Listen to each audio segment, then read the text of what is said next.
Hello tout le monde! Avant d'entrer dans le vif du sujet, je tenais à remercier le sponsor de cette vidéo qui est Clean My Mac. Ne vous inquiétez pas, je vais être brève, mais il fallait impérativement que je vous en parle parce que c'est un logiciel que j'utilise depuis près de 8 ans maintenant, je pense, et je n'ai pas du tout attendu qu'il me contacte pour l'intégrer entièrement dans mon quotidien. Je vais être franche, mon ordinateur c'est un petit peu comme mon bureau, c'est un bordel sans nom, j'ai plein de fichiers rangés dans plein de dossiers différents à l'arrache, mon stockage est complètement saturé et mon travail n'aide pas du tout. Et il y a donc 8 ans de ça, le père d'un ami m'a parlé de Clean My Mac et j'ai été complètement séduite, j'ai voulu tester de suite, donc j'ai pris ma licence et je dois dire que depuis, je l'utilise quotidiennement, il ne m'a plus quitté, genre vraiment. Clean My Mac est un outil de nettoyage et d'optimisation spécialement conçu pour entretenir votre Mac. Chaque jour, je réalise une analyse rapide permettant de nettoyer les fichiers inutiles et virus potentiels, libérant ainsi de l'espace facilement. La fonctionnalité Télescope, quant à elle, va encore plus loin en affichant l'ensemble des fichiers qui l'encombrent, triés par volume afin de supprimer ce que je souhaite supprimer. Sans parler de la protection en temps réel qu'offre Clean My Mac. Plus de soucis à vous faire pour les piratages ou les virus. Je peux aussi désinstaller en un clic les applications qui m'encombrent, gérer celles qui sont gourmandes en ressources, corriger les erreurs, bref, analyser et optimiser les performances de mon ordinateur pour faciliter mon travail au quotidien. Sincèrement, je le recommande à toutes les personnes qui possèdent un Mac, c'est vraiment un outil indispensable et si jamais ça vous intéresse, je vous mets le lien qui va directement vers la version d'essai en barre d'infos.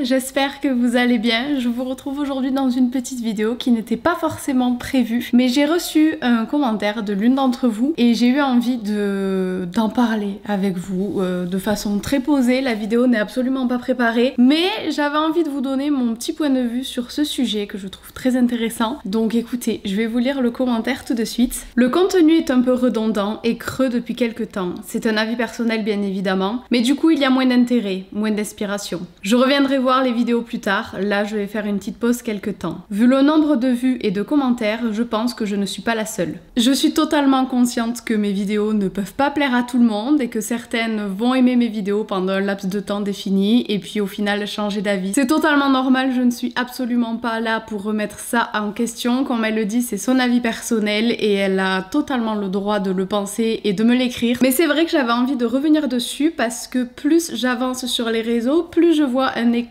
énorme se creuser entre moi et la plupart des autres créatrices de contenu. Mais avant de rentrer un peu plus dans ce sujet, je voulais quand même revenir sur un point concernant sa dernière phrase. Vu le nombre de vues et de commentaires, je pense que je ne suis pas la seule. Alors sachez que aujourd'hui, le nombre de vues et de commentaires ne veut plus dire grand chose en fait. Ce sont les algorithmes d'Instagram et de YouTube notamment, parce que moi je suis principalement sur ces deux plateformes, qui vont décider de quelle personnalité va être mise en avant ou non. Et donc bien évidemment, les gens comme moi qui ne sont jamais mis en avant en pâtissent. Mais mon nombre de vues et mon nombre de commentaires n'a en aucun cas été impacté parce que des gens partent, mais tout simplement parce que l'algorithme n'est pas de mon côté, donc il cache mes vidéos. Et donc bien évidemment, je fais moins de vues. D'autant plus que cette année, j'ai fait une très longue pause sur YouTube de plusieurs mois qu'il ne m'était jamais arrivé de faire. Et la plateforme n'a pas trop apprécié. Donc j'avoue que quand j'ai voulu redémarrer, ça a été très compliqué. Personne ne voyait mes vidéos et ce n'était pas un manque d'envie de votre part, je le sais très bien, c'est juste que mes vidéos ont tendance à être masquées. Donc voilà, c'était juste un petit aparté pour vous préciser un petit peu comment fonctionnent les statistiques aujourd'hui parce que ça a beaucoup changé comparé à avant. Et donc effectivement, avant je pouvais faire du 70 000 vues par vidéo, aujourd'hui je suis à 30 000. Mais pour autant, pour le moment, j'arrive encore à vivre de ma passion, à vivre de mon métier sur les réseaux sociaux, donc j'essaie de ne pas me focaliser sur les statistiques et sur les vues. Oui, ça a baissé, mais j'ai toujours autant de bons retours, donc je me concentre surtout sur ça. Venons-en donc à mon contenu qui est redondant et pas très intéressant. Alors j'avoue que ce n'est pas le premier commentaire que je reçois de ce style-là. J'en ai pas reçu beaucoup, j'ai vraiment une chance infinie d'avoir une communauté comme la mienne parce que je reçois toujours que des bons commentaires, que des bons messages privés, je n'ai jamais de haine, jamais de critiques. Je touche du bois que ça dure, mais c'est vrai que j'ai une communauté extrêmement bienveillante. Mais j'ai quand même reçu 4 ou 5 commentaires comme celui-ci me disant que mon contenu tournait un petit peu en rond. Et je peux l'accepter totalement. Ça fait environ 10 ans, je crois que je suis sur YouTube maintenant. Donc oui, au bout de 10 ans, j'ai un petit peu fait le tour et vous allez me dire, tu pourrais te renouveler, changer de concept, etc. Alors c'est ce que j'ai fait avant cet été quand j'ai repris YouTube. J'ai proposé différents concepts, mais en fait le problème de ma chaîne, c'est que je suis vraiment dans la case vlog. On me catégorise que par mes vlogs, on ne veut que des vlogs et donc c'est difficile pour moi de sortir de cette case et de proposer du nouveau contenu parce que quand je propose autre chose, on me dit toujours ouais c'était cool mais je préfère quand même tes vlogs.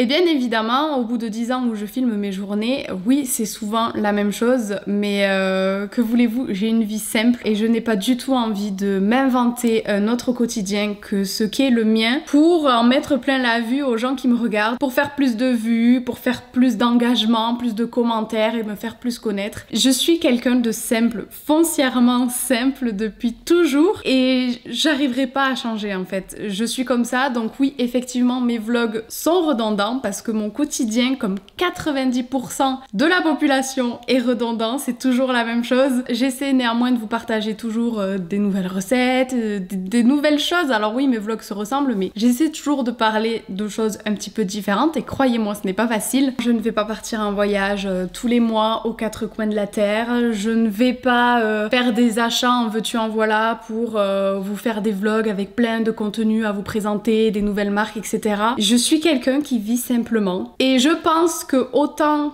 ça peut embêter certaines personnes qui trouvent mon contenu peut-être un peu ennuyeux, autant je rassemble aussi beaucoup d'autres personnes qui justement se retrouvent en moi parce que sur les réseaux sociaux aujourd'hui, il faut dire ce qui est. Ce qui marche, c'est le sensationnel, c'est d'en mettre toujours plus plein la vue aux autres. Et en fait, personne n'a cette vie-là ou alors vraiment une partie infime de la population et personne ne se reconnaît dans ce mode de vie à 100 à l'heure. Donc oui, mon quotidien n'a rien d'exceptionnel et croyez-moi, j'ai beaucoup réfléchi, j'ai beaucoup cogité à la question quand j'ai reçu ce commentaire et j'en suis arrivée à la conclusion que oui, ça peut potentiellement me desservir d'avoir du contenu toujours aussi simple, mais je pense surtout que ça ramène un petit peu de simplicité dans ce monde des réseaux sociaux. Alors attention, je ne dis pas que je suis la seule à être restée la tête sur les épaules, bien évidemment que non et heureusement, mais je ne souhaite pas justement perdre cette proximité que j'ai avec vous en proposant du contenu qui va sortir un petit peu plus de l'ordinaire et de toute façon je ne m'y retrouverai pas parce que ça ne me ressemble pas, ça ne serait pas moi. Au-delà de ça, je pars du principe que si vous vous êtes abonné à moi, c'est que vous aimez la personne que je suis et je n'ai jamais prétendu avoir une vie autre que la mienne. J'ai toujours proposé du contenu d'une extrême simplicité et mes vidéos ne sont que le reflet de mon quotidien. Encore une fois, le quotidien de 90% de la population au final. Je trouve ça tellement dommage aujourd'hui, cette perte d'authenticité sur les réseaux sociaux. Il faut toujours proposer des choses agréables visuellement, il faut toujours proposer des choses qui sortent de l'ordinaire, il faut toujours essayer de se réinventer, de faire plus que les autres, mieux que les autres. Et en fait,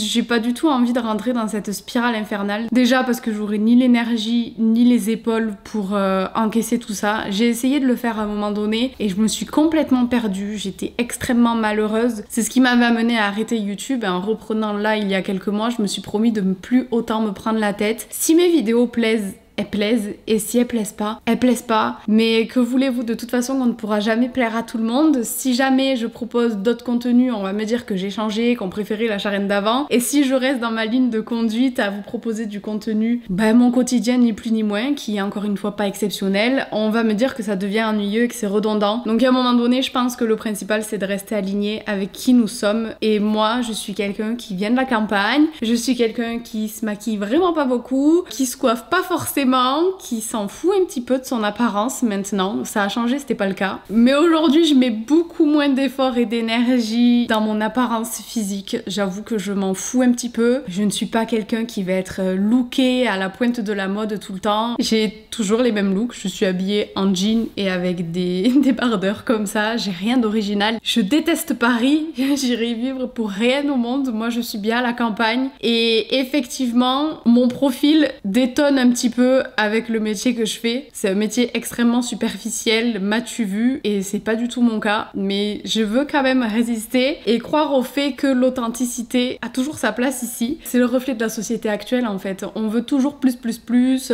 Avant on se contentait d'un jean à l'année, maintenant il nous en faut un pour chaque jour de la semaine. En vrai c'est pas seulement sur les réseaux sociaux quand on y pense, c'est absolument dans tous les domaines où l'être humain est devenu abusif et excessif. Ça en fait peur, moi j'en prends conscience de plus en plus. Je suis en train de me perdre dans ce que je suis en train de vous raconter, c'est le problème de ne pas avoir préparé ma vidéo.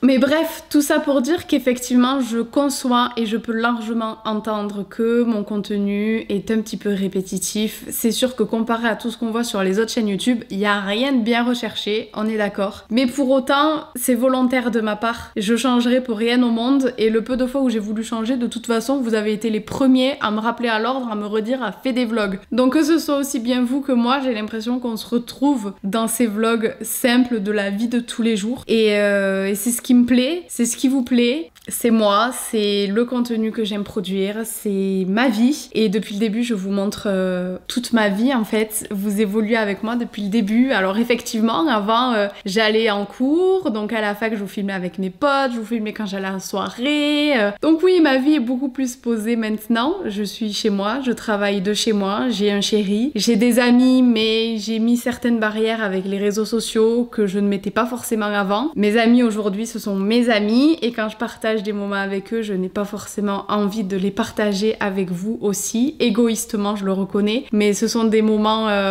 privés et privilégiés que j'ai envie de garder pour nous. Juste envie de profiter plus sainement de ma vie et d'être moins dans le je vous montre tout ce que j'ai, je vous en mets plein les yeux. J'ai plus envie de tout ça en fait. Je pense que la majorité des personnes qui ont le même quotidien que moi sont aussi extrêmement heureuses avec leur vie simple. Donc pourquoi toujours se faire du mal à regarder ce que les autres ont et ce que nous on n'a pas? Franchement, je me suis désabonnée de plein de comptes Instagram. Je pouvais plus suivre en fait ces filles qui montrent toujours plus. Et en fait, on se rend compte qu'aux yeux de la société, ok, elles ont peut-être une vie plus palpitante que la nôtre, mais elles sont pas plus heureuses que nous pour autant. Donc je pense qu'il faut un petit peu se recentrer sur nous-mêmes et être content de ce qu'on a. Voilà, ça sera le mot de la fin pour cette vidéo. Soyez heureux de ce que vous avez et le reste on s'en fout. Mais alors, royal. Donc voilà, c'est tout pour cette vidéo. Encore une fois, c'était un contenu très léger et pas très recherché, mais j'avais envie de discuter avec vous de ce commentaire. N'hésitez pas à me donner d'ailleurs votre avis en réponse à ce commentaire dans les commentaires. Je ne juge absolument pas la personne qui m'a envoyé ça. Elle l'a fait avec beaucoup de bienveillance et je la remercie pour ça. Je comprends que tous les avis sont dans la nature et heureusement, sinon ça serait bien ennuyeux. Mais voilà, j'avais juste envie de me poser un petit peu avec vous et de papoter. C'est chose faite. Donc sur ce, j'espère que cette vidéo vous aura plu. Et nous, on se retrouve normalement la semaine prochaine avec 2 vidéos, une le mercredi et une le vendredi à 18 h comme d'habitude, ça bouge pas. Si j'arrive à tenir correctement mon planning, je croise les doigts, normalement ça va le faire. Donc voilà pour la petite surprise de la semaine prochaine. Pour encore une fois un vlog, mais vous verrez, cette fois-ci il sera un petit peu spécial. Je sors de ma maison, oui. Je vous fais de gros bisous et à très vite dans une prochaine vidéo. Bisous.